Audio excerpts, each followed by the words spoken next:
Are you feeling optimistic under this administration? I've got to say that I'm an optimist because, you shouldn't do racial justice work if you don't have a belief that change is possible. And I absolutely fundamentally wake up each morning, believe change is possible. I believe change is possible more than ever because of the multiracial coalitions of people that have spoken up and are standing up. The fact that we even got to a trial is a result of victories that we all have won, people that have spoken out. And I want to be very clear about this. So, the Hennepin County District Attorney, who has never successfully prosecuted a white police officer for killing anyone. Only police officer they successfully prosecuted. Mike Freeman? Yeah, was a black police officer for killing a white woman, right? And so the Hennepin County DA prosecutor is one of 2,400 district attorneys all around the country. They are the most powerful actors in the criminal justice space. We at Color of Change, through our Winning Justice platform, have been focused on pushing back against prosecutors, holding them accountable, working to advance real changes as it relates to prosecutors and shifting how they see their jobs. But we've also been doing the work, and others have been doing the work to change the laws around the country and the power dynamics around when governors and state attorney generals feel like they have to take cases, right? And so there's a black elected attorney general who's a longtime friend to Color of Change, Keith Ellison, in Minnesota, and the governor gave him the case.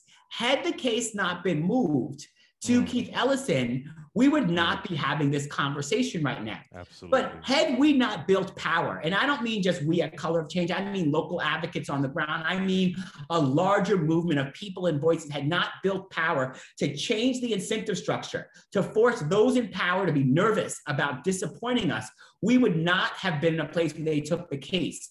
And so whether it is the fights over budgets that we are in right now, which are a direct result of the defund movement, the changes to conversations around what does it mean to hold prosecutors accountable, the fact that the president felt like he needed to address the nation after that verdict is a result of a growing movement.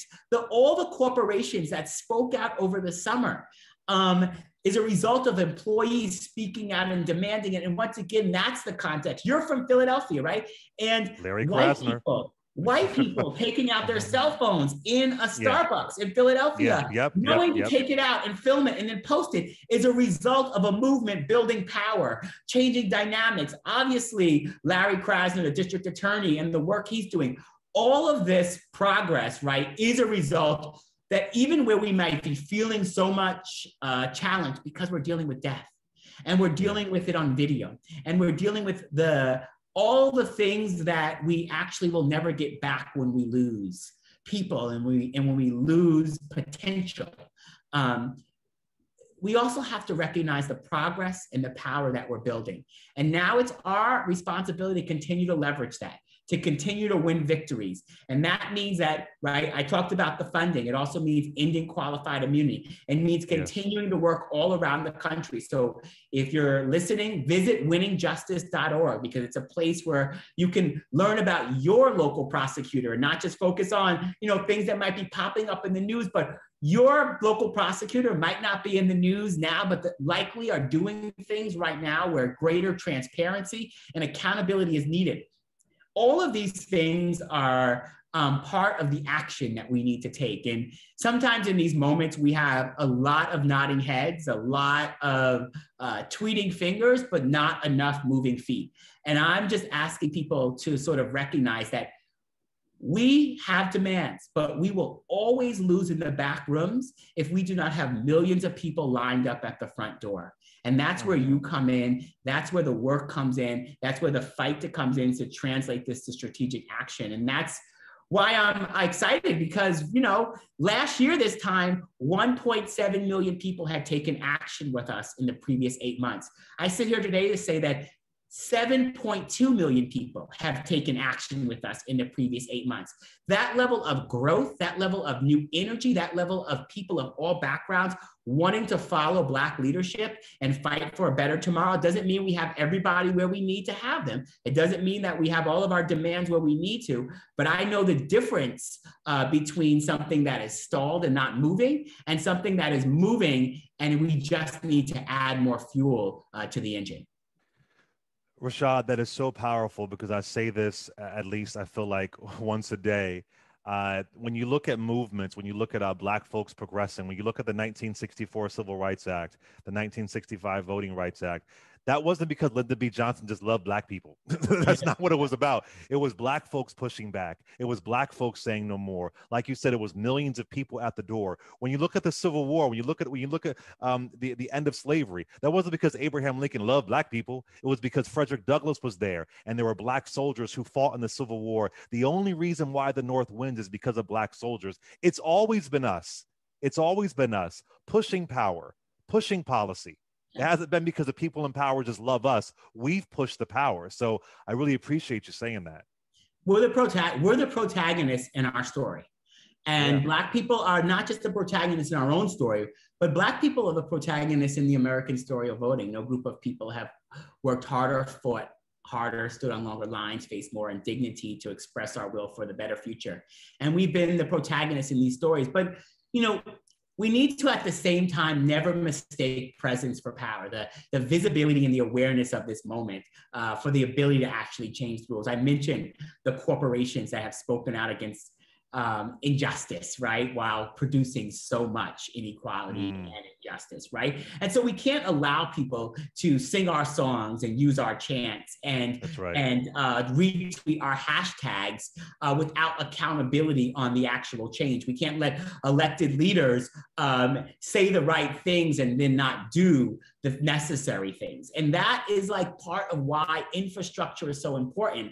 But this is tricky. And it's challenging. And I, fundamentally believe that every day we are inside of trade-offs that I would rather not be inside of, but that is the challenging work.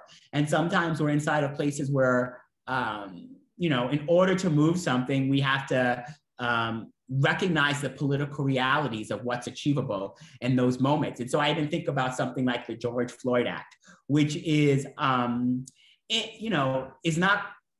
not a piece of legislation that we should hail as the end all and be all by any stretch of the imagination. It provides more money to police. It has some very clear challenges. And so I'm not here to tell people to run out, but the folks that are standing in the way of the George Floyd Act are not standing in the way of the George Floyd Act because it provides more money to police. They're standing in the way of provisions that actually give us more accountability over police. And we should recognize that as part of this conversation. We should also recognize the deep limitations of President Biden and Vice President Harris, and even Attorney General Garland, because so much of policing happens at the local level. And, I think it's important that former Judge Garland, Attorney General Garland, announced the investigation and pattern and practices into the Minneapolis Police Department. But make no mistake, pattern and practices have been tools that we have had for years, and they are wholly insufficient. They are after the fact vehicles. And so we also need the government to recognize that we need new tools. We need new investigative authority. We need new authority to actually prosecute. We need new authority to remove funding. We need new authority because simply relying on the rules and structures, which were used very often during the Obama administration, but always proved to be sort of insufficient in fully holding police departments accountable. Insufficient doesn't mean that we shouldn't go down the road. It means that it actually doesn't get us everything that we want. And I just want to be very honest with people about what we achieve in certain places and what we don't achieve, right? I am not arguing against the fact that we want to make steps forward, but what we don't want to do is sell people on a change that actually we won't achieve through certain things. We want to settle all of us in the idea that these are going to be long-term fights. And at each phase, we change the narrative.